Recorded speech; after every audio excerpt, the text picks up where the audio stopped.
I saw what it Absolutely. does. I saw firsthand what it does. So I'm like, ugh. And then, but what did happen to me at that age was because I always wanted my dad to be there. Okay. And he just wasn't. My relationship with my dad was basically every Saturday morning. This is like clockwork.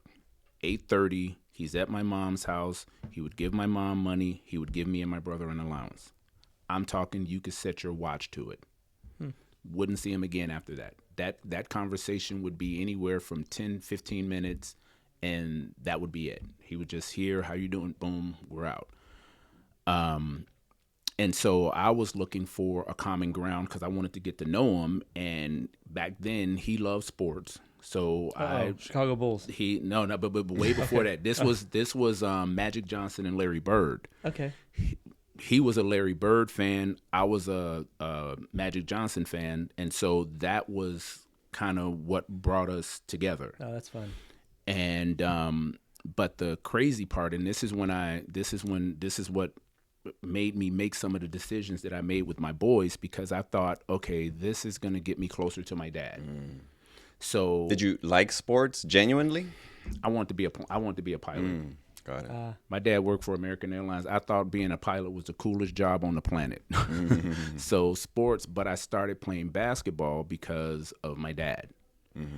And, I was tall. I grew a half an inch in 4 years of high school. So I've been basically this tall since I was in the 6th, 7th grade. What are you, 6'3"? wow. 6'3", yeah. I grew a half an inch in 4 years.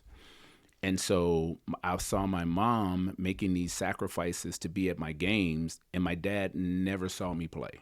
The town that we grew up in, I wasn't all that, but I'd be in the paper from time to time, and I'm like, why won't he come to any of my games? And my mom would, she worked from 3 to midnight at Ford Motor Company. So she would go to work, take an extended lunch, come to my games, then go back to work, and then finish up her shift. And my dad got off work at 5:00.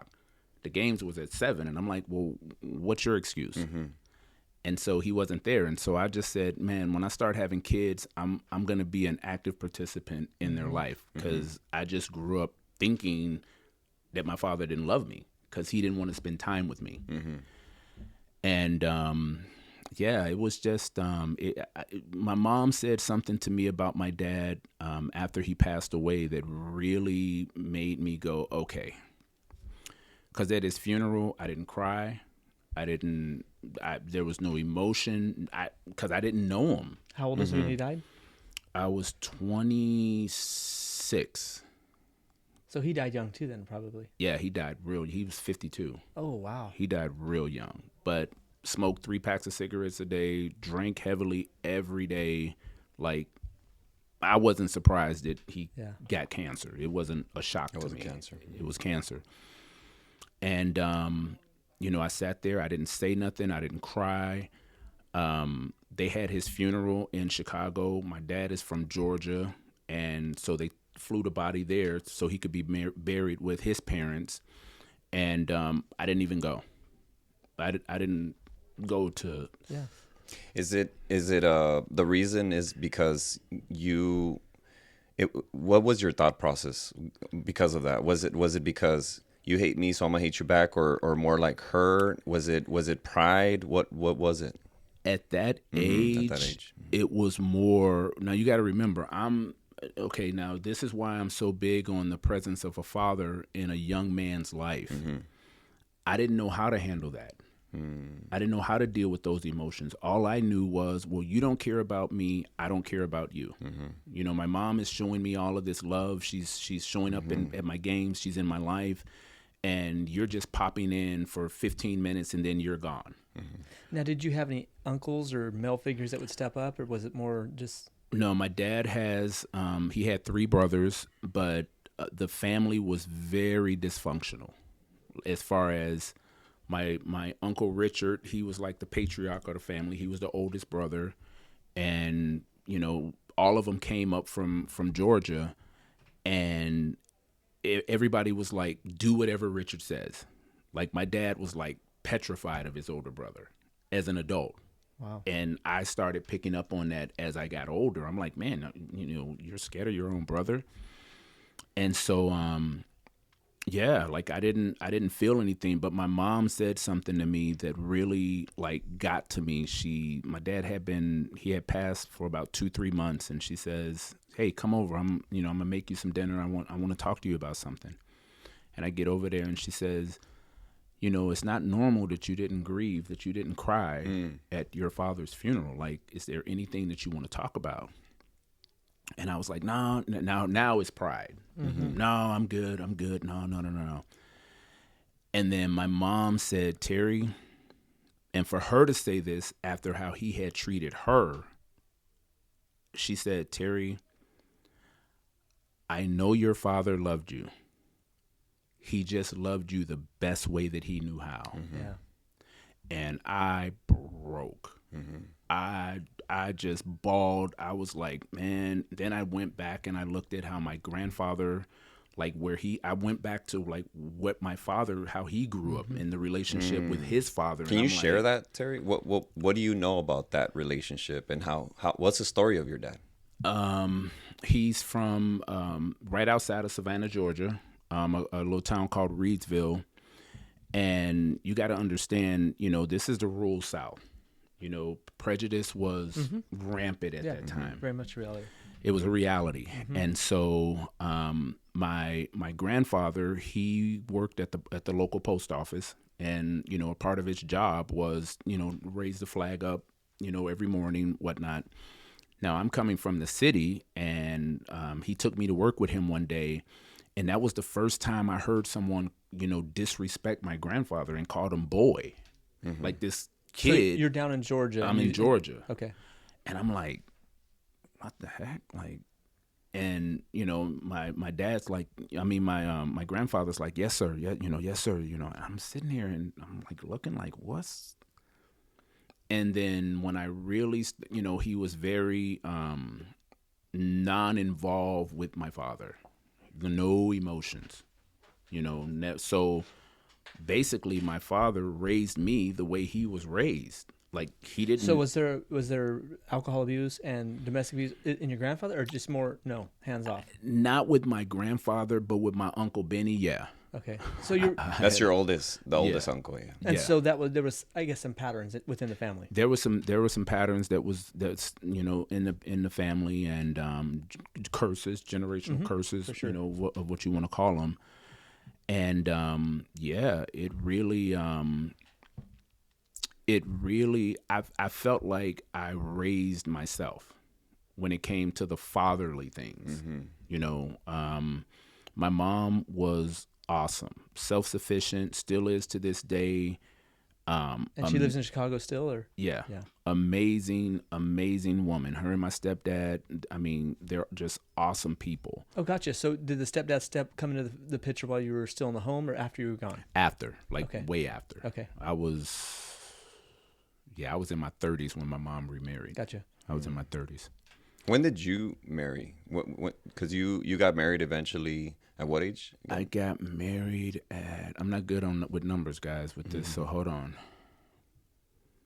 99, 96. I got married in 1995. How old were you? So at 95. I guess how old are you now? I'm 58 now, so who's the math? Reverse engineer this. Yeah, that's why there's calculators, right? Yeah, I'm not good. So at 95 you get married. Probably you're in your mid 20s. So I'm in my 20s. Yeah. And 29. Yeah. Ooh, late 20s. So I got married and didn't no instructions, nothing. So you're up in Chicago still? Is no, that right? Now I'm here. Okay, what brought you down to in between being here and up there? How did you end up in California? Some really good friends of mine are in the music business. Okay, and by that you mean like artists, producers. Oh, okay. Like they hip hop. What kind of genre? Rihanna. Oh wow. Beyonce. Like put it this way, Little between people. the family, they've got like exactly. They've got 8 Grammys. Oh wow. Within the family, it's a musical family. But anyway, by that you mean a musical family. So they're your friends. or some producers that you were connected to that brought you out this way. Yeah. And so you're down in LA, Hollywood then, right? Yeah. Okay. Yeah. And chasing a dream. You know, I wanted to be in the music industry. They were As a performer or producer? as a producer. Oh, wow. Like I knew they had it. Mm-hmm. When you just, unless you were just crazy or deaf, you knew these guys are going to do something in the music industry. Wow. They're going somewhere. And they're friends from Chicago. And they're my friends from Chicago. So all of us came to California together. It was like a caravan. The music industry, I think Wow. 80s and 90s was probably huge in California. That's what I've heard. Like it was the music industry. Yeah. I mean, Motown was 50s, 60s, but by the 70s, 80s, and maybe they say the 90s, the music industry was. And I don't think it is anymore, but it certainly was. It was LA. the music industry. It was. It was exactly what that. It wasn't no Almost every streaming, genre. everything. It was everything. And so I met my wife in the church, and What kind In of LA? in LA. AME? What kind? Okay, you really want to go there? Okay. We're going to have to go there at some point, right? Okay. Yeah. I was introduced. Okay, so my church background up until that point was non-existent. Okay. I knew there was a God. So being raised in Chicago, your mom wasn't taking you to church at all. Okay. A good run for me and my mom would be if we went to church 2 or 3 times in a row. And that's probably a bit of an anomaly in the African American community, right? Correct. Very I mean, much most so. of them are all, especially the mothers, always at church. Sunday, you're at church. Guaranteed. But my mom was working at Ford Motor Company. She's working 10 hours a day, 6 days a week. There you go. Saturdays was one of those days. So her Sunday was like Single mom. And she's Recovery. a single mom. It's like I got to recover because I got to get back up and do this on Monday. And so I've always known that there was a God. I didn't have any knowledge. So but she taught you about Jesus, but never like in the religious formal practice, or? This was my mom saying, "Stay on the Lord's side." Okay. Not explaining what the Lord's side was. Okay.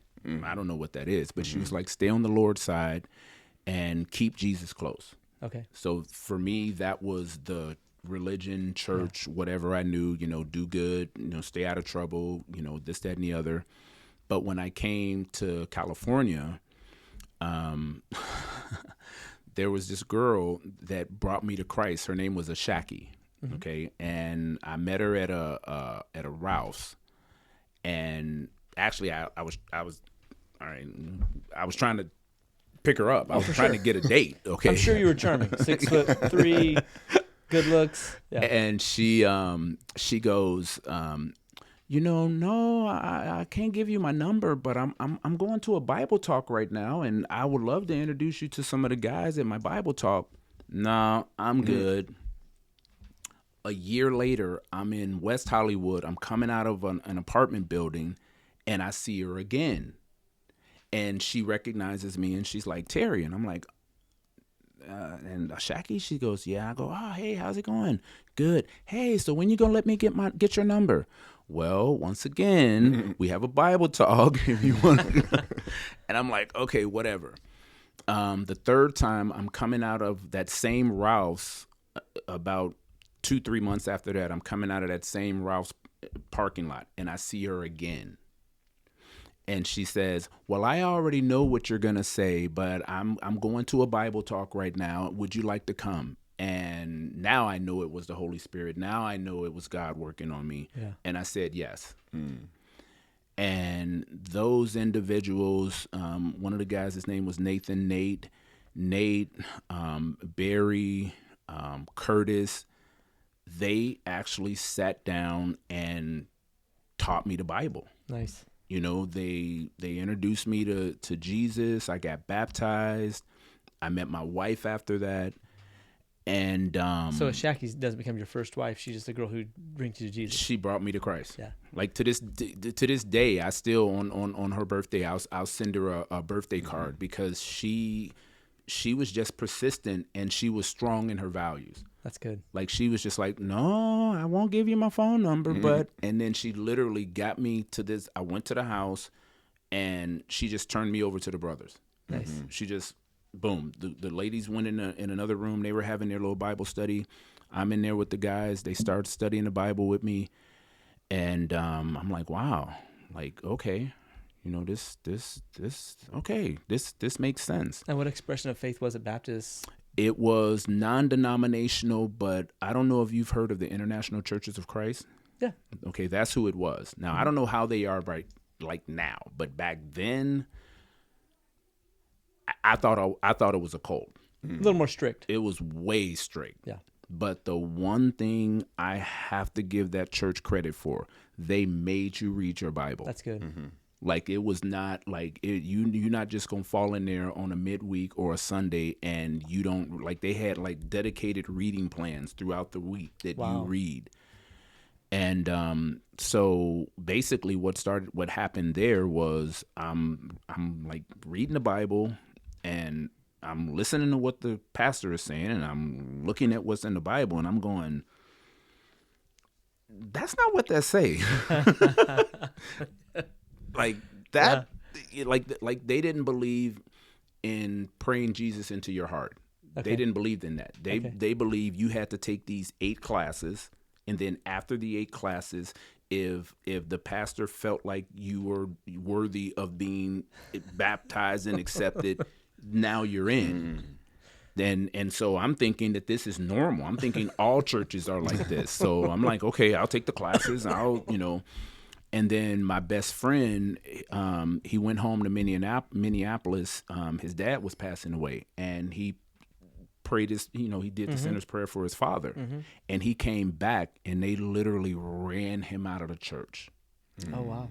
And when that happened, my radar went bling, and I'm like, okay, hold on. And you were married at this I'm point. married now. Any kids? Marcus is a baby. And I'm going, okay, hold on.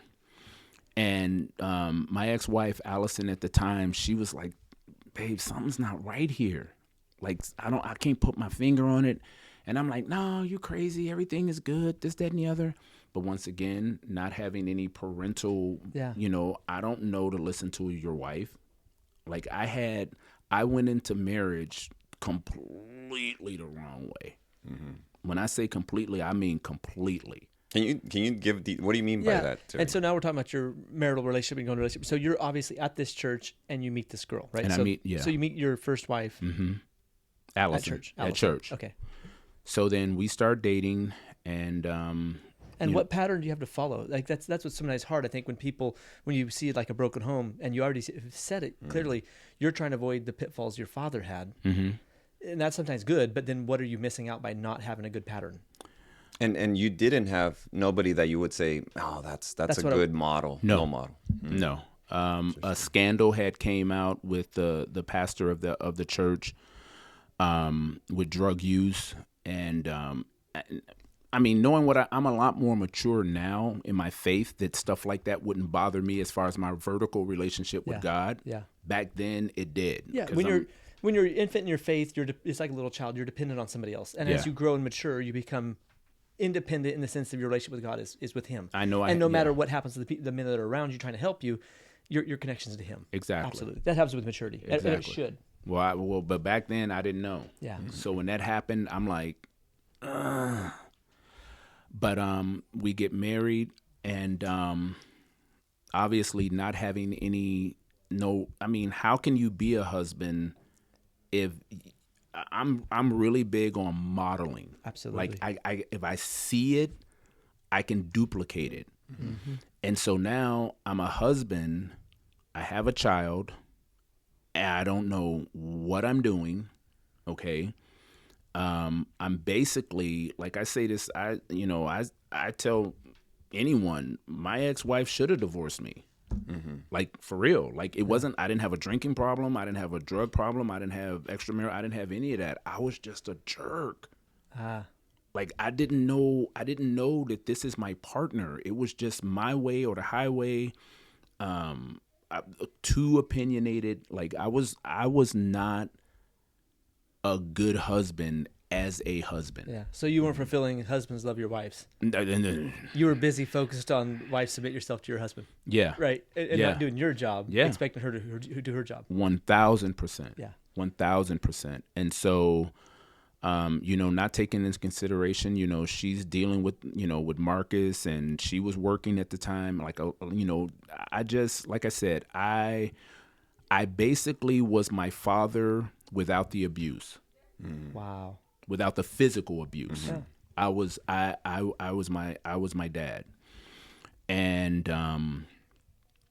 Did you want to do that, or was it more like, did you catch yourself sometimes saying, "Oh man, I can't believe it. That's what my dad used to do to my mom, and I hated that." after about the it? fact. Yeah, After. and I think he's After trying the to fact. avoid the alcohol, thinking that's the probably the only symptom of something wrong. But he doesn't see the whole of like, okay, this guy wasn't a good husband as well, and so he has no pattern to follow. And I think that's the case with a lot of people in bad marriages and relationships, is that they think what they're doing is right and good. It's not like they intentionally meant to like be harmful and abusive, and they are because they had no pattern. So what they're doing is, oh, my dad was wrong here, so that was the whole reason for it. The rest of them was fine, Exactly. Yeah. and so then you repeat the pattern. Exactly. That nail on the head. Like, bam. I thought me getting up, going to work, paying the bills. Yeah. I thought that was all I had to do. It's good. So I come home. You want to talk about what? Like what? Like what? Like, you know, like, and didn't have, like, literally leading up to us separating. Now I'm in Primerica. Now I'm in business. Okay, you know Mike Kahn. Mike had been telling me for almost a year, read the 5 love languages, and I'm like, nope. The night that we separated, that next day, I went to Borders bookstore out here. I bought that book and I read it in a night, and I went, no wonder we Speaking the wrong language. I'm speaking completely the wrong language. All of the things that I'm doing. So how long have you been married at this point? 5 years, 6 years? 9. 9 years. Which I 9. mean, you made it further than most, right? Yeah. And one child.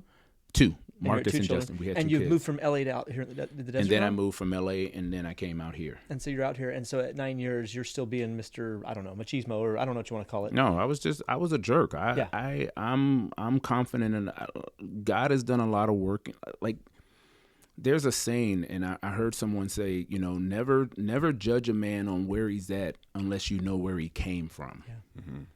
And in my situation, my background, all of that, I go, dude, you can do better, but you're doing pretty good based on what you had to You're overcome. not drinking and beating her. I'm not drinking. Physically, I'm not right. beating. I'm loyal. I'm, you know, I was that guy. I wanted a family. And then I had boys, and I'm like, oh man, great. This is awesome. And speaking of men and reaching out, when I went through my my divorce, everybody was telling me go to divorce recovery, take some classes. Didn't take them.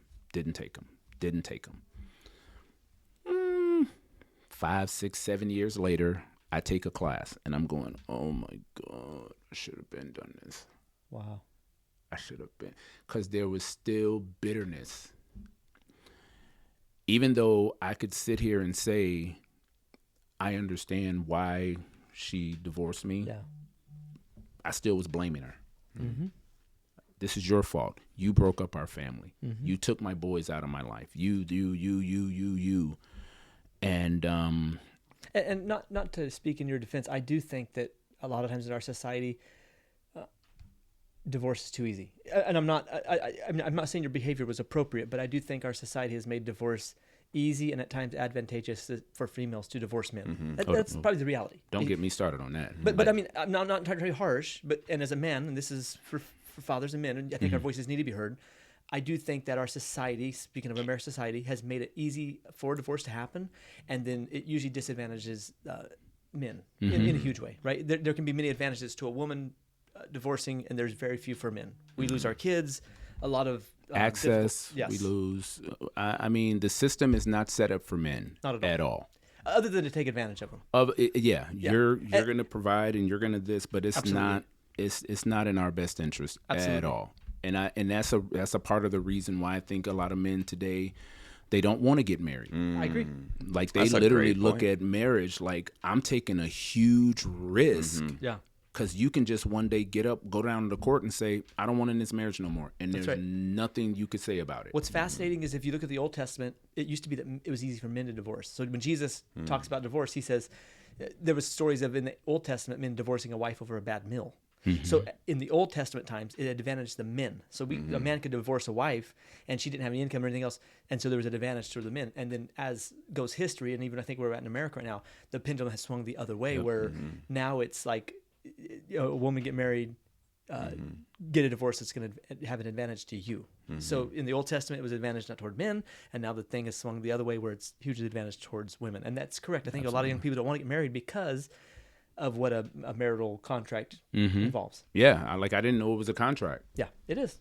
I literally didn't know this was a legally binding document that if this does not work out, the state gets involved. Oh, for sure. You know, I'm sitting here going, okay, and a judge is telling me when I can see my kids. Why? Like, yeah, that one's like this is not making any sense to me. But luckily, well, through the grace of God, as much as me and her didn't see eye to eye, the one area we always saw eye to eye on was our children. Like that part right there, you know, I never worried about my kids being in her care. She never worried about them being in my care. It was literally like, no, that they're in good hands. But at the same time, it's like, it goes back to the father thing though. I really believe, you know, and I've always said this, a woman can't raise a man to be a man. Not at all. And I think in society today, a lot of women think that they can. Not at all. I mean, you're absolutely 1,000% right. And that the only person that's going to be hurt by that is the child. Absolutely. And the reason I can say that with some conviction, because after the divorce and then my ex, she remarried and redivorced, and we were at Marcus's, one of his birthdays, and she says, Terry, I'm sorry. And this is all I had been looking for. Because I thought, I'm like, am I crazy? Like all of a sudden my whole world just got turned upside down. But she said, I'm sorry. I could have been a better wife. And she came from a stable home, mom, dad, you know. But she says, I was young and I wanted what I wanted. What was the age difference when you married her? 6 years. Huh. Yeah, 6 years. We're 6 years off. And so I walked away from that situation not wanting to get married again. Yeah. Because I'm like, dude, I don't know what just happened here, but I don't want to go through this pain ever again. Like this is something, I mean, I shut down.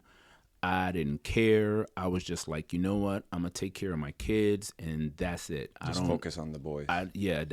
So when you're saying take care of your kids, you're getting them every other weekend? Or are you splitting time 50-50, or what's that look like? We, well, wherever she moved, I would move in the vicinity, and basically every other weekend they were with me. So every Thursday they were with me, and then Friday, Saturday, Sunday, and then I would drop them off on Mondays on my weekends. And then on the weekends where she had them, then Thursday I would have them, and then I wouldn't see them again for another 6-7 days. So you're basically splitting custody, though? So we were splitting 50-50. Yeah. And that part wasn't fair either, but that's a whole nother story. But there was just a trust issue with me and God when it came to marriage. I wanted to be married, but I didn't leave room for women, for godly women. I didn't leave room. I thought all women were the epitome of what my ex was. Yeah. And so now I'm kind of bringing this up to speed to where I am right now. I was just like, God, I want a wife. Yeah. But I don't want the pain that I had to deal with this last time. And I remember this like it was the Holy Spirit says, Terry, I didn't hurt you. I didn't break up your marriage. You and your ex-wife chose to not keep me in the center of your relationship. Yeah. That was your choice. So basically what was going on was I wasn't taking responsibility for that part. It was easier for me to say, God, this is on you. I did everything you told me to do. I got married. I married a woman in church, and I this is how naive I was. I thought that if you got married through the church, you wouldn't get a divorce. Like I'm like, wow, wait, what? People in the church get divorced? Yeah. Like I was that naive as a believer, all of that. I mean, and so I really I was just like, nope, I want a wife. And I want a godly woman.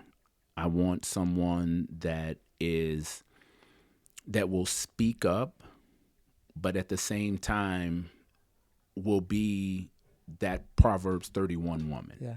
I want that. And literally 3 months later, boom, I'm dating. That's when I met Erica. And without it, like I knew it. Oh wait, this might go out on you. But I'll say it because she knows, and we've had a conversation on this. But I was like, oh yeah, we went on our first date. I was like, oh, I'm marrying that girl. Okay, I'm done. I found what I was looking for. So right now, at age 58, you've had one divorce, and you went through all the whatever to get through all that. Yeah. And now at 58, you think God's put somebody in your path that you're gonna. Yeah. Awesome. No, she is phenomenal. That's awesome. And like she really, really is. She grounds me, and the reason that she grounds me is because, she had went through a divorce also, and it was funny because I think after our second or third date, she says, "Okay, so what are we doing here?" Yeah, really. Like, she's old enough to not be playing a game. We're not just playing games. What are we doing here? Or what are you looking for? And we were at Red Robin, and I'm sitting there and I'm like, so you're willing to do cheap dates, even though you got the money to do nice dates? Okay. No, yeah. We gon' see because she's, but we're sitting there and I go, she asked me, that question, and in my flesh, I wanted to just clam up and just be, macho man, nothing. Revert maybe to the old school Terry. Old school Terry. And then I just said, I said, you know what? I told her, I'm gonna trust you. I said, I'm looking for a wife. I'm not looking to date. I'm looking to date to get married. For sure. And if you're the one, I'm not trying to, I told her, I said, I'm not trying to scare you off. I'm not that creepy guy. We go on one date and I'm like, I'm marrying you. Although I was, I just didn't tell her then, but God made it obvious. Yeah. I think, I know when I went, like the first date with my wife, you just know. And sometimes if you go on a date or two with a few times, I think America's version of romance is really weird. It's not necessarily biblical. It's just sort of this weird thing that we've created because of Shakespeare and other people, right? And so it's this really odd kind of experience. And I would caution anybody with the American version of romance to be careful in that because it's sort of, I don't know, mythical or full of fantasy, and you can't live there. That's not real life. And so I think for any person that's going into dating, you have to realize the idea of dating is to actually find your mate. So dating isn't meant to be like a 5-year process. And if you're with somebody for that long, I almost guarantee they say after about 2-3 years, intimacy is a given, which is not what really God desires, and that's putting the ox before the cart, if you please. And so you have to be careful. I think with dating, the whole idea that when you go into it, if it's going to be just friends, then be friends. If you're single people, but then the other side, if you're going to start getting involved emotionally and entangled with each other, the direction needs to be marriage. And not playing games. I mean, we're old enough to know better than that. Well, the thing that helped me was that, obviously my mom, being single, I saw what she had to deal with men and not wanting to commit, either because she has children or whatever. And, I saw my mom crying because, a guy wanted to take her on a vacation, and she's like, I can't go. Like, I got my kids. I can't just leave. And, the guy, he said some not nice things to my mom, and I was just like, wow, this is different. But the second time around, I went into, I'm going into it this time with my eyes wide open. Yeah. I'm not afraid to ask questions. Mm-hmm. I'm not afraid to ask, well, clearly, we're on the same page at church. And that was another thing. Yeah. But spirit, I'm like, man, well, okay, here we go. I met the last one at church. Here we go again. God let me know that, Terry, you are an active participant in how this is going to play out. Like, don't dump this on me when you're the one pulling the strings. Mm-hmm. And so with Erica, I she's a single mom, and I'm like, I don't want to be dealing with no bad kids, no whatever. I want you to have enough sense to raise your kids to be respectful. Her kids are respectful. They're awesome. And God just made it obvious. Yeah, that's good. He really, all the things that would make me pull back, he just uncovered those things immediately, like up front. I mean, I told you, when I was like, I'm marrying that girl. There you go. Yeah. I know it. It's not like I'm thinking about it. It's not, any of those things. But at the same time, it's those, and this is why, Raul with you, and I've had this conversation with Raul. I mean, I've seen Raul raise up his girls from babies, basically. And, throw business to the side. I've never, ever, when I say never, ever, nothing negative about him as far as his devotion and his dedication to his wife and his family. Yeah. So for me, I'm like, okay, it is possible. Mm-hmm. It can be done. And, it's like, but it takes work. For sure. It's not going to be how I thought it was going to be in my marriage. In other words, Terry, you can't be how you were in the other marriage and just, not listening to your wife, not taking, all of that. That has to stop. You got to put that to death. Mm-hmm. But now I have a suitable partner. There you go. Can I back up for a minute? Mm-hmm. And so just talking about your sons just for a second. So you said 2, 3, how many sons do you have? I have 3.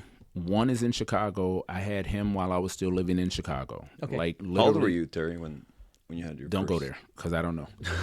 Okay. Seriously, I'll go get his birth certificate and I'll let you know exactly when. I don't do good. Is that your oldest, the one in Chicago? But that's Jeremy. He's the oldest. Gotcha. And, I tell people this all the time. If I died tomorrow, I have 2 sons that think the world of me. Gotcha.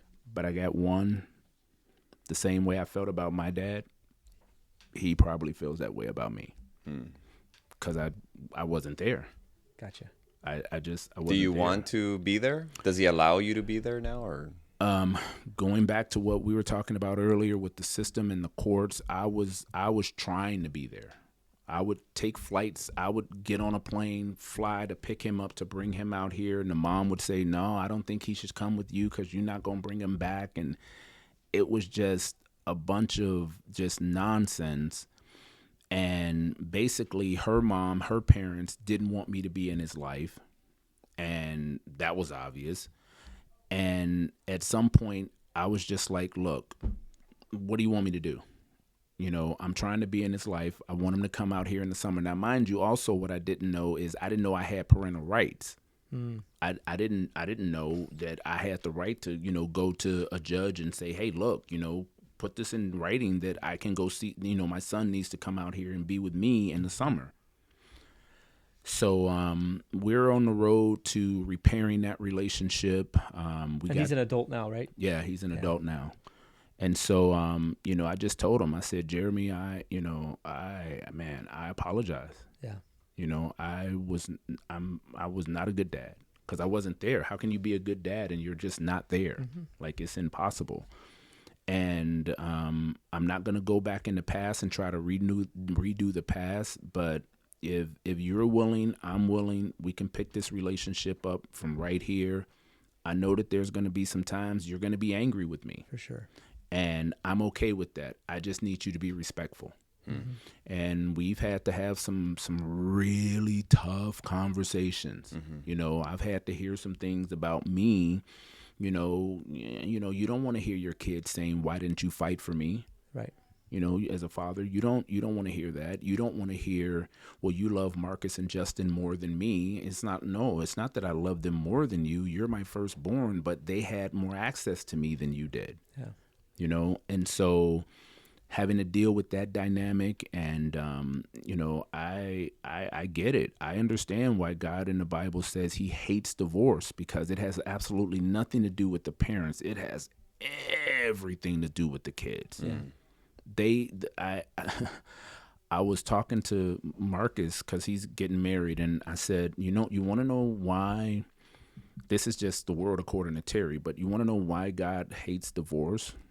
And he was like, yeah. And I said, this is just my opinion, because kids need balance. Wow. They need balance. They need the heads and the tail of the coin. They can't just be getting all of their information from the head. Mm-hmm. And if it's a typical household, you know, a single parent household, the mom is normally the one raising the kid, and she's probably got something negative to say about the dad all the time. Yeah. And so but what about the other side? And so I told my ex, I said, hey, look, I said, when the boys get old enough, I'm going to have a real conversation with them. So you need to start watching some of this stuff that you're doing, because it's going to come out. Yeah. And sure enough, it always does. It's come out now. Yeah. You know, that relationship is not as strong as it could be. And, you know, it's because when kids are kids and one parent is saying something, they don't have nothing to balance it out with. Yeah.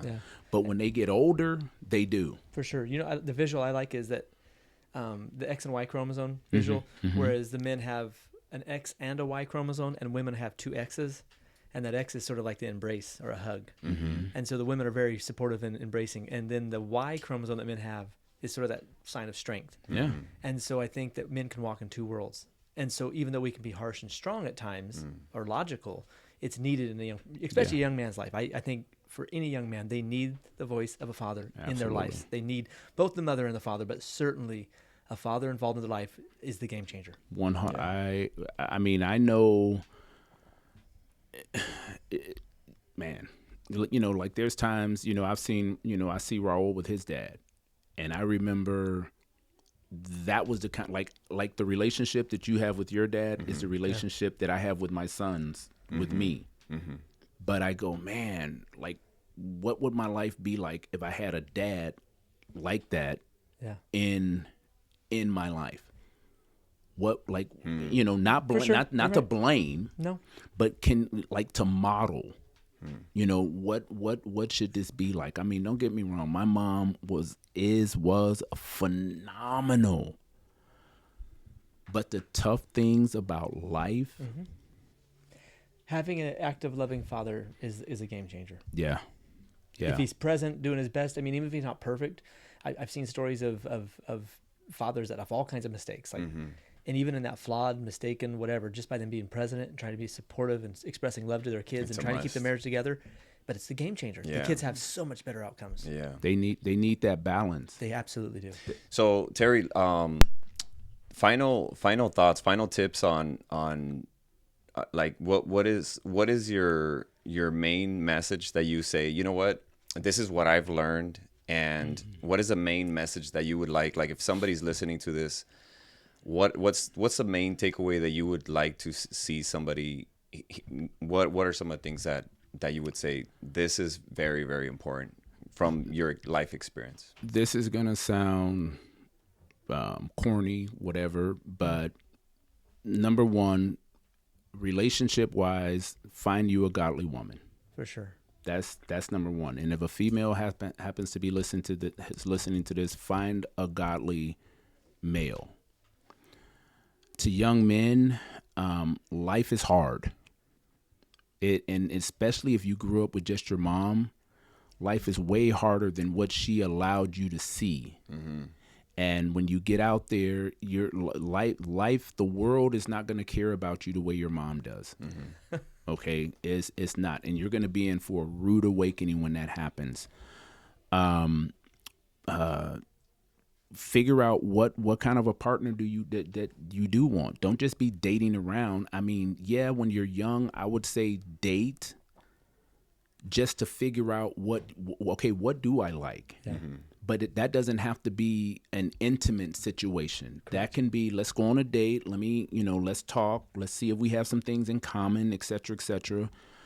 You're going to have to take responsibility. Know that, you have the ability to bring life into this world. Yeah. And the world is going to tell you, being a male and being a virgin is this and this, and man, you have no idea what headaches you're preventing by waiting and doing it God's way. I know it sounds corny.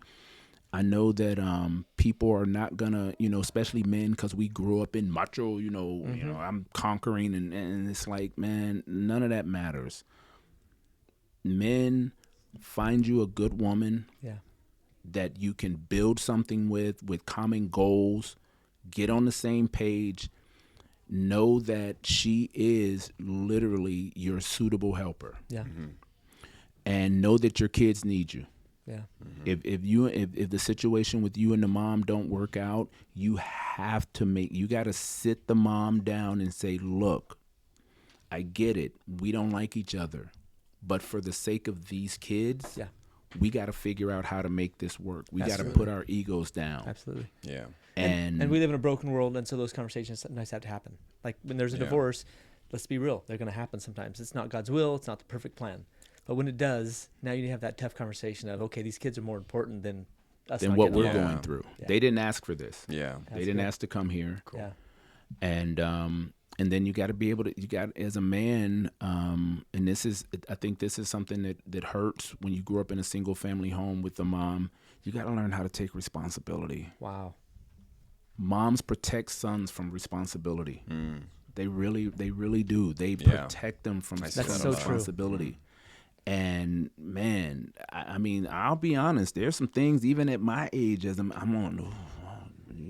You're exactly right. Man up, dude. Like this is what it is. Life's tough. And that's why if you're blessed enough to have your mom and your dad in your life, as a son, go to your father and have the tough conversations with your father. Get him to open up and talk to you about what does it mean to be a man from your perspective. That's good. And so hate to run out of time on this. I've known Terry for so many years, and I'm like, whoa, I got to know Terry. Actually, a few things I didn't even know about Terry. That's cool. Yeah, love this, man. Thank you so much for your time, Terry. Appreciate you spending time with us and pouring your guts out and letting us know something about your life, and I know a lot of men that are hearing this got a lot out of this, so that's awesome, bro. And I'm excited for the next chapter, whatever it looks like. I need to be at 58 years old. Life's not over. Mistakes are not final. Like whatever's happened has happened, but you're stepping into something new. And I think that's just really the story of Scripture and the story of like what God loves to do, is redeeming whatever and making it better even in the finish. So I'm excited for the next chapter as well. So am I. Yeah. If I'm not dead, he ain't done. Let's go, Jesus. Thank you, Terry. All right, guys. Thanks a lot. All right.